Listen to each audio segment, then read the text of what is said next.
நீ லவ் பண்ணலையா? சொல்லு. லவ் பண்ணல. லவ் பண்ணலடி. லவ் பண்ணலடி. நீ எப்பவுமே என்ன கேப்பல்ல, லவ் பண்றல லவ் பண்றல லவ் பண்றல. அப்பெல்லாம் எனக்கு புரியல, என்னடா இவ எப்ப பார்த்தாலும் நம்மள லவ் பண்றல லவ் பண்றல லவ் பண்றலன்னு கேட்டுக்கிட்டே இருக்காளேன்னு. ஆனா இப்ப புரியுது, நம்மளெல்லாம் ஒருத்த லவ் பண்றானேன்னு உனக்கே டவுட். அதனாலதான் கேட்டிருக்கேன், லவ் பண்றல லவ் பண்றல லவ் பண்றல.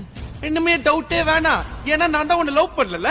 நான் மட்டும் இல்ல, எவனுமே உன்னை லவ் பண்ண முடியாது. உன்னை லவ் பண்ண முதல்லும் கடைசி ஆம்பளையும் நான் தான். இப்படி ஒருத்தனை வாழ்க்கையில இழந்துட்டோமேங்கிறத உணர்றதுக்கே உனக்கு 2 ஜென்மம் ஆவட்டி. ஹே, நான் உன்னை லவ் பண்ணா நீ என்ன லவ் பண்ணும். ஆனா நீ நான் உன்னை லவ் பண்றேங்கிறத நினைச்சு நினைச்சு நினைச்சு நினைச்சு நினைச்சு நினைச்சு நீ உன்னையே லவ் பண்ற. அது லவ்வே இல்ல. அன்னைக்கு என்ன சொன்ன?